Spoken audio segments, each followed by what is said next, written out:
go. Isn't it a miracle every time? I know, I've never done this. You haven't done it before? No, I've never asked it. I always panic, you know, when you're doing these live workout sessions, like, can people see you? And then someone's like, no, you have to ask to join. So no, I've never done this before.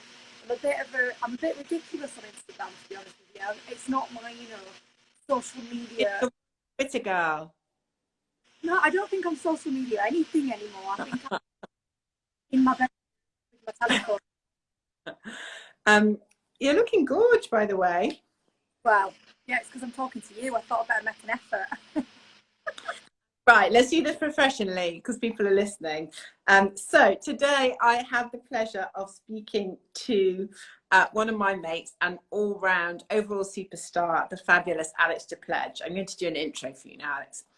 She is a serial entrepreneur, thought leader, change maker, and mental health activist, and a close friend of mine. She was the driving force behind the well-known startup Hassle.com, and she sold the business for 32 million euros, thus showing founders and female founders everywhere what success looks like. She is now the co-founder of Resi, the UK's largest residential architecture specialist, and a one-stop shop for anyone building or extending a home, as well as being an award-winning and generally awesome founder. We did grow up about 10 miles away from each other, by the way, not that you would know with my posh voice. She is a passionate advocate for mental health, and that's partly why we're speaking to her this week. And she's spoken publicly about her own battles with burnout. She's here today to talk to me in general, but also to talk about the role that kindness has to play in establishing and enabling success, whatever success looks like to you. Alex, hello, welcome. Now, quick housekeeping note, they make me say this: questions. Please make sure that you are posting them in the comments section, and we will try to cover as many as we can. And this is such an important conversation, and one that isn't discussed enough, and one that we don't always make time to discuss. And why should we be discussing it this week rather than any other week? But Alex, to get things going, I'm going to ask you some icebreaker questions. And you have to answer agree or disagree. Number one, kindness is crucial to professional success. Agree or disagree? Agree.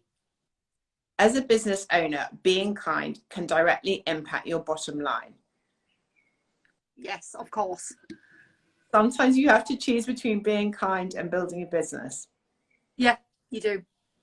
We're all inherently capable of being equally as kind as one another.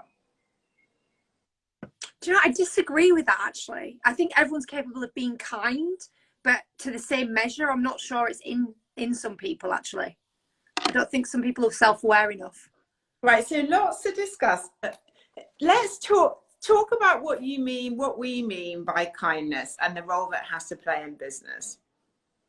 So yeah, so I was thinking a lot about this because immediately when you hear the word kindness, it sounds soft, doesn't it? And feminine. And actually I think I love the word, but I think what we're talking about in a business setting is consideration for other people. And I think that then manifests itself in a kind approach to being empathetic and using your emotional intelligence to run a business and not just rely on just pure intelligence or pure economics. So for me, yeah, I think that I try to consider people, and because I try to consider people, it's, you know, people perceive that as a manifestation of kindness. I don't know if that's a bit too academic. Is it girly? Well, I think it's one of these words, like, you know, it's a bit like colours. You assign a masculine or a feminine kind of perception of it. And I think there are words like strong that have been connoted to feel masculine. And then kindness is something you kind of, you know, you put a badge on women for, which I think is wrong. And so, you know, it kind of, I recast it as being considerate because I think that's relatively neutral. Talk a bit about team and running teams. So Alex and I have probably known each other. Well, what was our story, Alex? We met when you were pregnant with Charles. on. You can tell the story. Maybe this is a kindness angle on the story. I don't know. Yeah. So I'd always been quite scared of Debbie, as you know, Debbie, because you know Debbie's incredibly forceful, and you know, she's a force of nature, and she's not afraid of calling a spade, a lot like me, and I think that's the northern trait that we share. But I'd gone to this round table that you were running for the white paper, and I was hiding my bump because I think I might have been about 6 or 7 months pregnant, very small. Hadn't told. Yeah, hadn't told my investors, very scared what was about to happen, just raised all this money, I was going to take over the world. And I went to the toilet, and you spotted me in the toilet, and you went, "Are you pregnant?" And I literally, you must have seen it on my face, that I felt like I'd been found out. And straight away you told me your story about raising 2 children, and you know, about your divorce and things like that, and we just bonded there and then. And in that moment you were kind, and you offered me you know, a roadmap to seeing that it actually could be done, because you had done it and there was hope for me, and it wasn't completely hopeless. And that was the beginning of obviously a friendship that's now lasted, well, what, 5 or 6 years. So yeah, definitely one of your kind moments. I'm sure there are lots. It's a rough tumble doing what we do, isn't it? You know, and you and I have spoken a lot over the years about the tough stuff to do with everything, to do with business, to do with money, to do with investors, to do with team, to do with vision, to do with shit going wrong all the time, to do with why am I doing this and what's the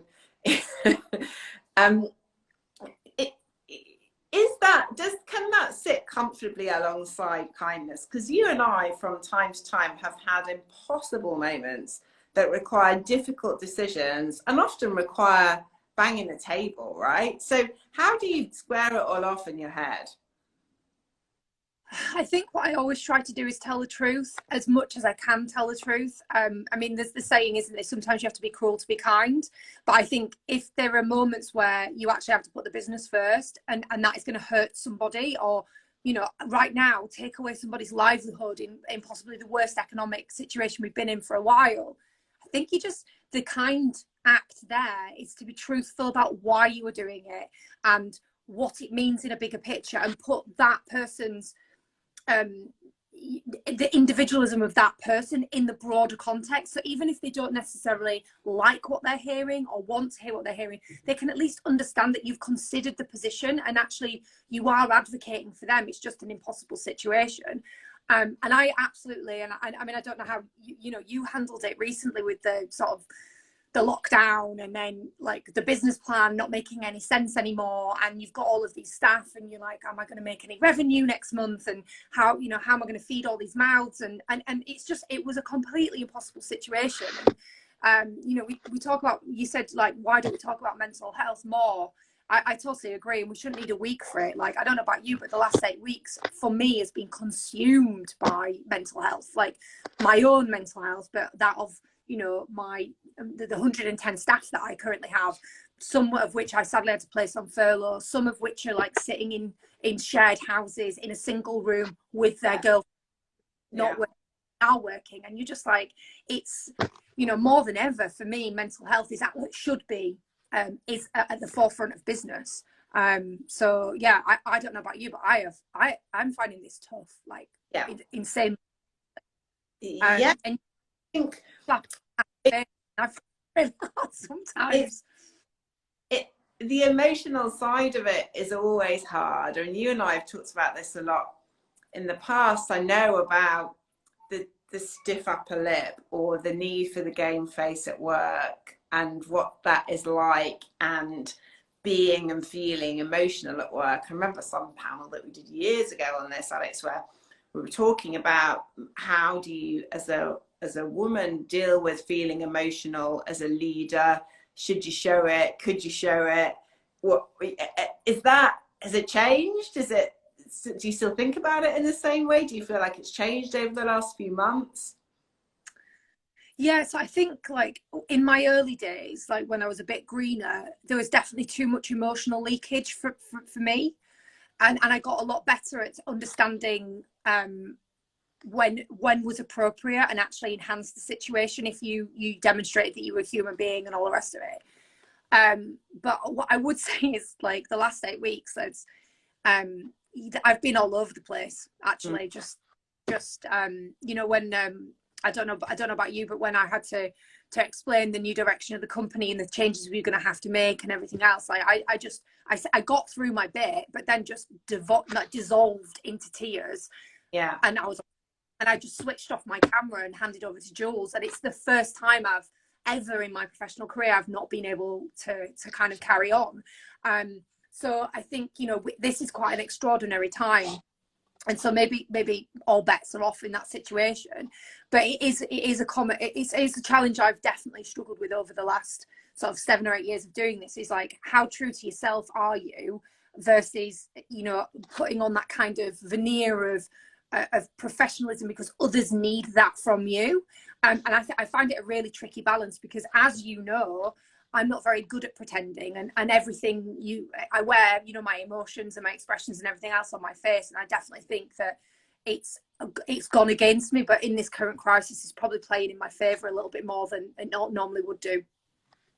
I think that's right. And I think the whole question of leadership and what does it mean to be a woman and lead, and how do people expect you to lead, and how do you react to their expectations, is a bit up for grabs at the moment. I mean, I definitely found 8 or 9 weeks ago the hardest week of my career, and I've had some moments. You know, I'm 46, I've been at it quite a long time, but I think what I found was the speed of it. The fact that generally when things are going wrong, it's tied to trading, or you can kind of see it, feel it a bit in your water, you know, or you've tried to pivot this, pivot that, do that. But when business is going well, and then all of a sudden you hit the brick wall at the speed that we all did, and the team that you've spent a long time building up, and you and I have talked a lot before, and this ties to kindness as well, I think, about team and culture and what's right, and how do you do it, and how do you align startup, scale up, fast pace, you know, run fast, break things, all that sort of macho bullshit, with actually building a team that wants to stay there, right? And you do all of that, and suddenly this happens, and we furloughed, I think it was 140 people in a day. And you get through it, and you get through it, and you know what you have to do, and you do it all very professionally. And then by the end of the day, I also was very, very upset. And I, as you know, I really do have a game face. But I think if I hadn't have done that, it would have been much harder for the team, actually. So there was a real lesson for me in there about kindness and empathy, and the importance of showing the pain that you feel when you're having to inflict a lot of pain, to give that number of people just like that enormous amounts of job uncertainty. You need to show, right? Yeah, I do. And I think what you did in that moment, and what I did when I was on that Zoom call I had to switch off from, is you kind of give people permission to cry, or to have feelings in the workplace, and to react in the way that they want to react to the situation. And I think that's actually a really important role for women to play, you know. And look, I love men as much as the next person, so this is definitely not a kind of like anti-man comment, but not many men would have stood up and furloughed 140 people and been, you know, emotional about it. Or hang on, I think someone's just come in. You need to go out. That's my got a child. Yeah. I think, you know, I think kindness is, in that situation, is being the messenger. I think it would have been quite easy for us to hide behind our HR representative or our head of talent or people and deliver that message. Whereas I chose to furlough those people myself too, Debbie, because I feel like that is the right thing to do. It's right to look them in the eye and explain to them why this is happening, explain to them that you're incredibly sorry, but, you know, this is situation's out of your hands. And I think that's one of the ways that kindness impacts the bottom line, because I read a really interesting passage recently that said, ignore how people are treated in their tenure at work. There's only 2 instances when people really take away with them in any job, and that is their onboarding and the feeling that they get when they first join a company, and then how they exit that company. And that's really stuck with me. Like, even though I wasn't exiting people, it will have felt like that to them. So I wanted to make that as kind and as, you know, as kind of like transparent and pleasant, maybe considerate as possible. And I think that we need that in business, and people are going to start expecting to see that more and more once this, if it ever ends, but once this pandemic starts to ease. How have you dealt with pressure in your life as a founder? Give us the sort of journey through the two businesses and how you have changed or developed the way that you deal with the tough stuff. Oh, I wish there was like a, you know, there's this kind of this like recipe that if you learn it means that it's easier, but I'm not sure it is, because I think it's different for everybody, and it depends kind of like how you're built and how much pressure you can handle. I think for me, you know, it sounds really weird, but I feel incredibly blessed to have burnt out in spectacular fashion in a corporate job when I was, what would I be, like 30? I feel like I feel really happy that it happened really early, because it gave me all of my 30s to reset and redirect my energy. Whereas I think it does happen to a lot of people when they sort of have kids and they're in that kind of like trying to do the career and the work thing. Whereas actually, because I just started kind of like, as I always seem to be, I'm early to the party. What that enabled me to do was kind of recognize some things in myself that I wouldn't have been aware of otherwise. So now I'm pretty good at handling the pressure, because I start to recognize the warning signs in my own behavior. So emotional leakage is a great one for me. So when I'm like ranting and raving, or I'm happy one minute and then I'm, you know, sad or angry the next, that is a pure indicator for me that the stress is getting to me and I need to do some things differently. I've learned to say no, which just never was in my vocabulary when I was younger, because I think what you have to weigh up, and this is not just as someone at the head of a business, but anybody out there, is that your most precious resource is time. And so if you can spend time doing A or B, you need to be really sure which one of them is going to deliver the most value for whatever endeavor it is, you know, you're doing. And one of the things I always say is that if I'm going to do things outside of work, it has to be higher than my kids. So I have to be able to say, you know, I could explain to my children, I'm not going to be home this evening because I'm going to do this thing, and it's got to be really stand on its own. And then I think the other thing is, like, I just love therapists. Like, I'm not going to lie. I have a therapist for everything. Talk about therapy and when you started and how you do it and the difference it's made. Yeah, so I went to therapy right after I burned out in 2011. So that's 9 years ago, and I'm still with the same therapist. Her name's Jill Nielsen, and she's amazing. And so Accenture sent me there. Obviously, very high-end therapy, was great. And so now I pay out of pocket. I'm a bit like, woo! But yeah, no. So we started going out. So for the first 2 years of therapy, I went every week, and then we gradually worn it down to like once a month. And now I have the relationship with her that I just go when I need it. So I'm in therapy currently right now. I went back to therapy in January, so before the COVID crisis hit, just because we were scaling. And I don't know about you, I mean, you've been through it too. We talked about this before, but there's something that happens at around 70 people. Everything breaks, like the processes break, the culture feels like it's going backwards. You haven't got the right leadership in place. Everything just feels harder. It feels like you're in treacle, and I sort of needed to go back to therapy to kind of like just deal with that, because I was working more to overcompensate rather than thinking smartly. And then I also have an executive coach called Lucy Funnell, who I think coaches half the startups in London now, because she's phenomenal. And then, you know, I tend to have a lot of mentors. I mean, I know you're my friend, but you're also one of the people that I ring up when I get stuck on certain things and say, hey, Debs, how would you do this? And I think it's really important that you have quite a big pool of people that are supportive of you beyond your friends and family.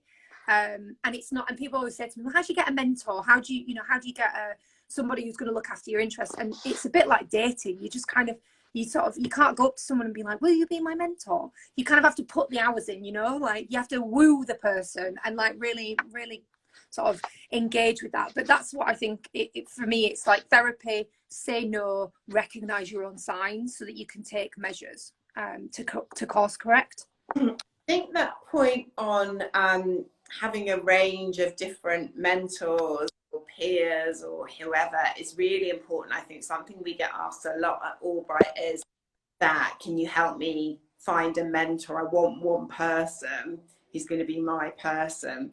And in my experience, it doesn't really work like that. And also, depending on what you're doing, but as a founder, it's so broad.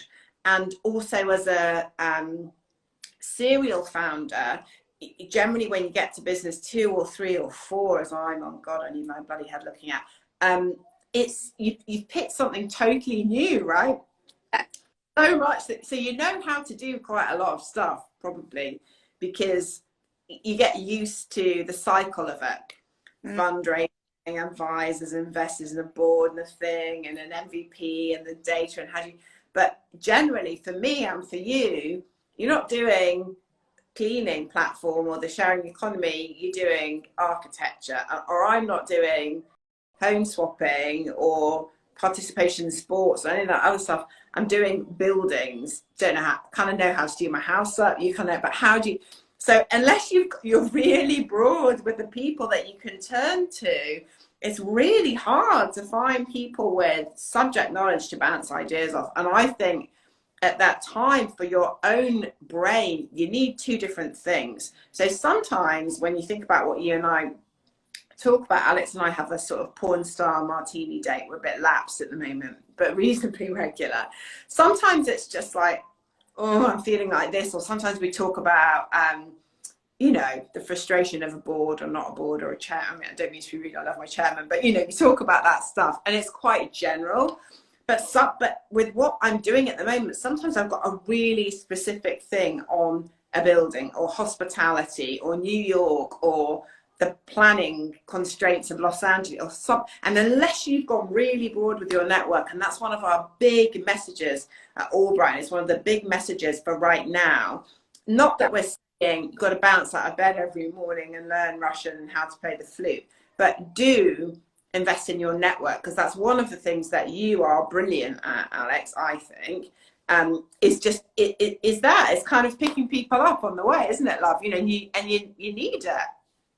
Yeah, and I think being humble is the first key to getting someone to help you is to sort of admit that you don't know. Like, so I'm interviewing for a chair at the moment. In fact, actually, after I get off this call, I've got my second interview with a guy that I'm really excited about. This not going to be watching this, but and he said to me, you know, like, why, you know, what are you looking for in a chair? And I said, I'm looking for someone to help me.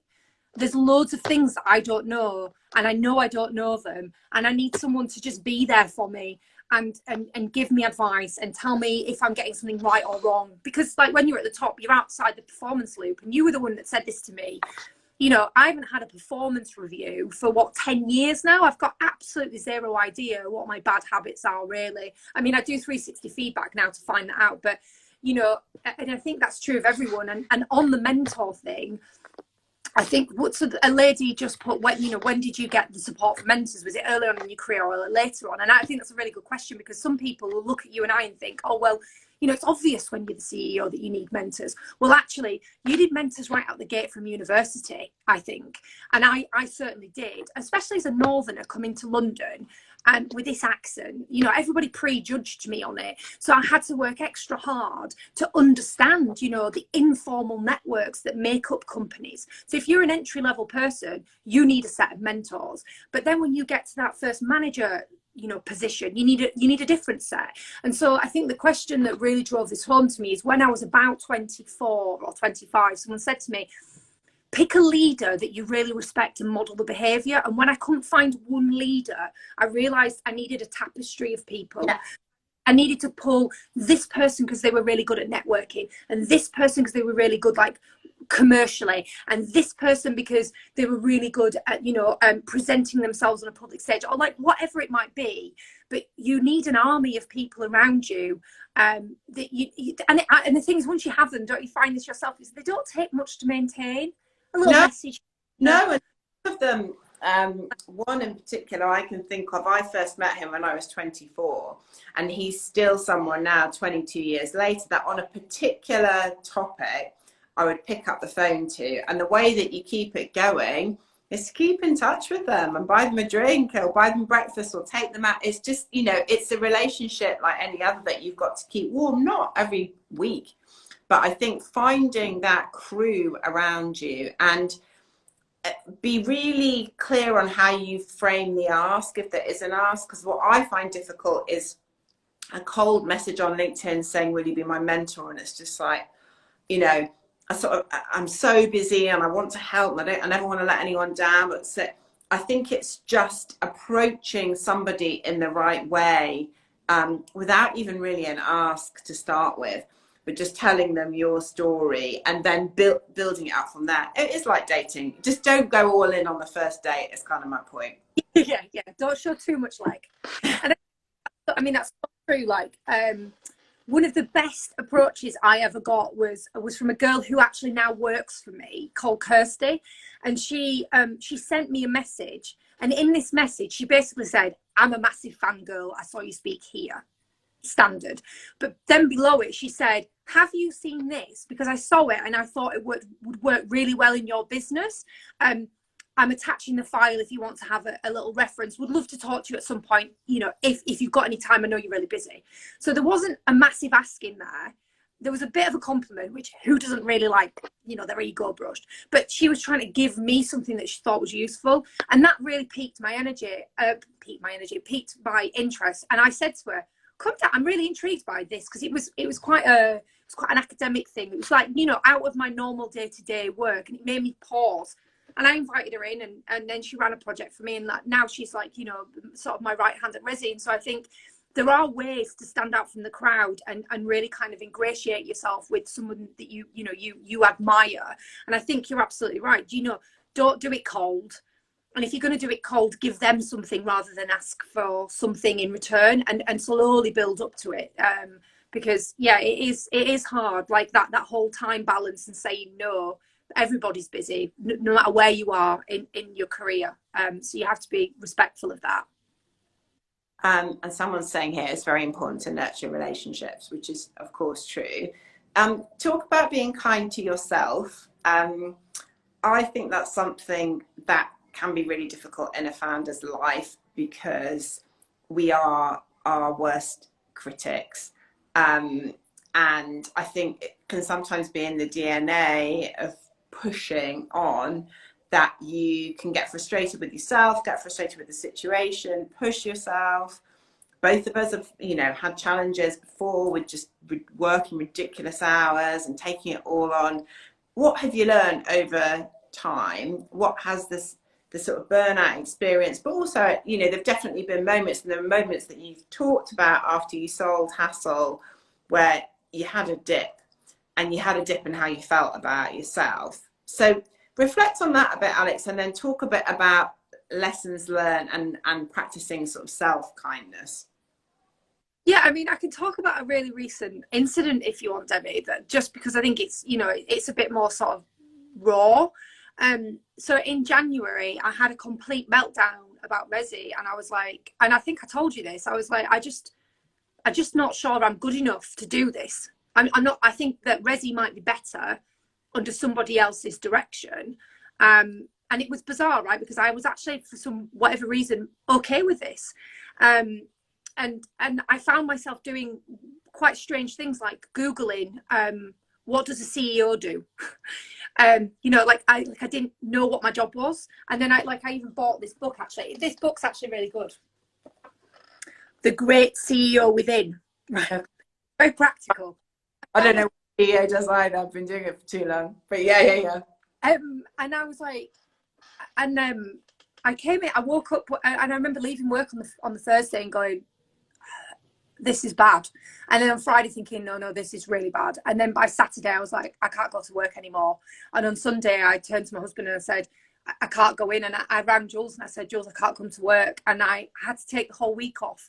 And I went walking in the Surrey Hills by myself. And I went to my favourite restaurant in London, and I ordered a bottle of rosé, and a platter of dim sum, and basically got pissed the next day by myself. And I just did all of these things because I said to myself, like, what is it? What do I get enjoyment out of that's not my family and it's not work? Yeah. Alex, before she had a family and before she had a business. And I'd recommend that every single person that's watching this, if they're, you know, we've got time. Time is something we have a lot of at the moment. Is for them to write down. Exactly. Write down what did you enjoy doing as a child? Because what you enjoyed doing as a child, you probably still enjoy doing it now. And then I think in those moments of stress, don't let yourself get to where I got to. Start building in that self-care into every week, whether it's a facial or, you know, a walk around the common or a painting or a book or something. You've got to build it in. And so now I schedule everything in, and it sounds so, you know, my diary is a nightmare. But if I don't do that, then I find that the last thing that I get to in a working week is me. And in many respects, I should be the first thing that I'm taking care of. Is that what that was about? Do you feel that you process that, am I good enough, and what's the role anyway, by simply going, I need to connect more with what makes me happy, and if I build that into the week, then the other stuff comes back into balance? Was it about balance, or what was it about? Yes, I think what the week did, the me time did, was give me perspective, so I could try to like parse out what was going on. And there was a couple of things that were going on.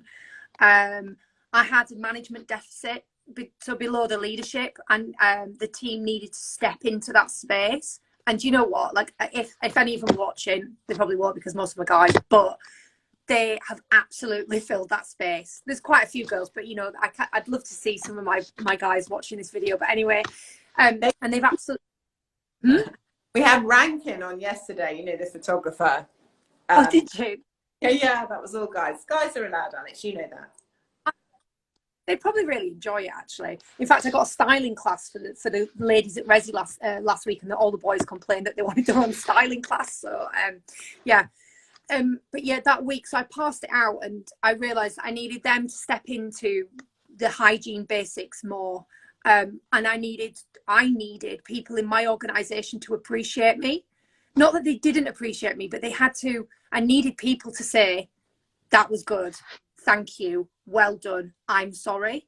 And I hadn't realised at the time that I needed those verbal cues as much as I did. And it goes back to this whole idea of that, you know, if the people beneath you or around you are not saying you're doing a good job, your board's not. Because all your board is saying is, why are you missing your targets, and what's going on here, and why is this not right? So it's very rare that the board remember that kind of more pastoral element of their job, which is to make sure that you as a CEO are okay. So so I had to go to my board and remind them I needed feedback, and I had to say to my DRs and my leadership team around me, I call me vulnerable, but I need you to show me a bit of kindness by giving me feedback. How did it feel asking for that to happen? So I felt really vulnerable, as you can imagine, right? Yeah, because of course. they look at me. Oh my God, sorry. You may get a naked child running in at any second, because I can hear them screaming from the sprinkler. It felt really vulnerable, because they look at me to provide the answers. So that's how I led. I led with, you all seem to think that I have the answers, and I just want to let you know today that I don't, and most of the time I'm making it up. And you constantly tell me that you need my approval, my feedback, my reassurance, and I need you to start passing that back the other way. Actually, they were really, really, really nice about the whole thing, and everyone is working more efficiently and effectively. And I'm glad I did it, and I'm glad I was brutally honest with one of my investors and said, I'm not sure if you like me because I can't read you. I can't read you. I find it really hard for this relationship to work. And he was like, absolutely. What? Oh my God, I'm so sorry. And has made an effort to really kind of communicate more. And so I think, you know, showing that vulnerability, as hard as it was, I actually feel a lot better for it on the other side. And I needed it to fall back in love with the role that I'm doing. I totally get it, and I would find that so hard. Because it's such a tricky thing that I mean, I talk about this all the time, and I want to talk about partnership in a second, that the problem with being the leader, and that's in my DNA, you know, I've always been a version of me, and I've set out the first business at 25, and I am, is that you haven't had any feedback ever. And yet often, if you were the good girl and the top of the class, and you're totally used to praise, and that's a massive driver. And I get really, and it's the, you know, partly the purpose of the business partner, when we pull off something amazing, and I'm like, anyone, you know, like, is there a fucking well done here or anything? You know, it's like, no. And really, I have exactly the same relationship with Jules, right? Jules is like phenomenal, and she doesn't need praise because it's just not how she's built. So like, I pulled off this like huge fundraise at the end of last year, and thank God I did, because otherwise, you know, the world that we were living in would be really painful. And I sometimes have to like nudge her and be like, Jules, and she'll be like, oh yeah, well done. yeah. Yeah. Let's talk a bit about partnership in our different worlds. And obviously you and Jules, this is business number 2 for the two of you. And I find with Anna and I, people are really intrigued by what it's like to be part of a female double act. A lot of people, men, not just men, but often men, are really intrigued with, do we get on, do we not get on, what's it really, you know, what is it really like behind the sort of photos? Talk about you and Jules a bit, and sort of kindness and support within that relationship. Yeah, so Jules is 5 years younger than me, and she's small and Irish and quiet and introverted and detailed, and does all our tech, and she's, you know, she's very like bottom up modeler, and I'm totally the opposite, extroverted, need loads of people, really like people, top down, big picture, not good at detail. So we're basically two sides of the same coin. And I think the most remarkable thing about us is when people say to me, like, you know, have you had it tough as a, you know, as a female founder? The honest answer is no. And I think people get really shocked by that. But I think it's because, and I'd be really interested to see what you think now, you're with Anna, because we cancel each other out. And what I mean by that is when we walk into a room, we are never the only women at the table because there's two of us. And I almost feel like it symbolizes the entire gender. Yeah. I find it, as you know, prior to this, it had always been just me, and then with my brother in the last business, but it was a slightly sort of different dynamic. So I was so used to it being only me, and only me when I was fundraising, and it is different when there are two of you. On the other hand, we have had some unbelievable things said to us by people who don't really meet, but it's quite overwhelming, I guess. We're both quite glam and quite, you know, so it's sort of that as well. It's a bit much for some people. And some men, particularly the very early stages of raising money, where we had some extraordinary conversations with men who couldn't quite get their head around it, partly because of what AllBright is. So there were lots of conversations about, this is lovely, girls, you're raising money for your nice charity sort of thing. So, yeah. You know, we've had every version of everything. On the other hand, as with you, we've really stood out. And that's a really positive thing, I think, as a female founder. But you're very used to having another woman. There are two of you, right? So you don't ever feel as isolated as you do when you're on your own. Yeah, no, and it's not to say we haven't had like a couple of those incidents. We definitely have, but I mean, like, so anyone, if there's anyone on this live video that actually knows me normally and knows Jules, you'll know that like we're the opposite of you and Anna. Like if my, you know, if Jules's makeup bag sees the light of day like twice every 5 years, and she's doing really well, right? And you know, I'm slightly more glam than her, but I'm much better in trainers and a hoodie. So I think, you know, we're a bit like, maybe less sort of visually present, but I guess what I have really appreciated about having a female founder is that, you know, when I got pregnant twice, so I seem to have this pattern. I start a business, I raise some money, I get pregnant, I have a baby, I sell the business. So now the next bit for me is to do something with this business, and I'll have completed that cycle twice.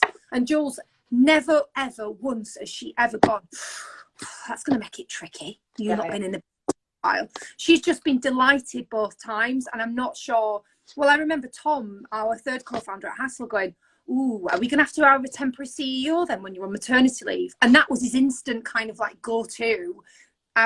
So I do think that, like, if you're a woman that family is important to, and also you need an emotional partner in the journey, I would always be with Jules over or with a woman over guys. I don't know, there's something quite magical about two women running businesses, I think. But absolutely. And I think in the case of Anna and I, having children the same age, having all of that means that in any one day, the sweep of topics that you're discussing, everything from the investment round to the hiring to the kids homeschooling to that, and that is something that would be very hard to replicate in any other way, I think. Yeah, no, definitely.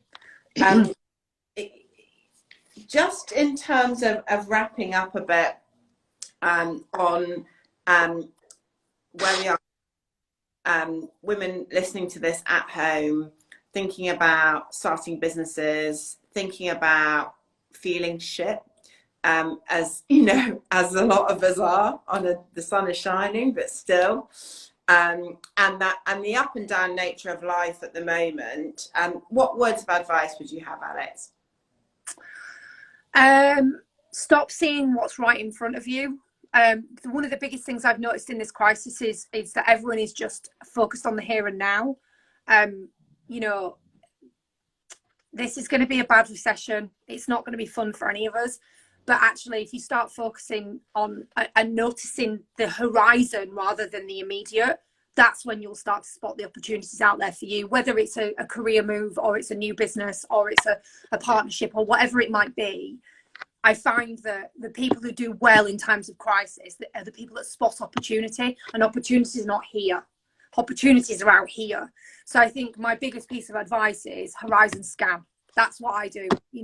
Stop reading the news and social media, start reading different types of material that are out there, some of the periodicals and journals and the more interesting literature, and start, piecing that stuff together. And that's where you're going to start seeing these gaps that appear that you might be able to fill, or you might see, new career opportunities on the horizon. But I think there's a lot of narrative in the media and particularly around Westminster, which is all about the here and now. And actually, I think that's the worst thing you can do right now, is focus on the here and now. You need to be thinking about the future. I don't know if that's any good or not, but that's what I'd say. Horizon from Alex Depledge. Right. Thank you so much for joining me, lovely lady. Thank you so much, everyone, for listening. Tomorrow at 4 o'clock, I will be speaking to the awesome wellbeing entrepreneur, Alice Living, on also how to be kind to ourselves, which is the theme of the week, and the importance of a support network. And she's also going to be giving us an exclusive 30-minute workout from our channels, and she is the fitness influencer of choice. So tune in for that. I think I'm doing it. I don't know if I'm doing it with her. Anyway, I'll be in my gym kit rather than my frock, nonetheless. Will you be doing it too?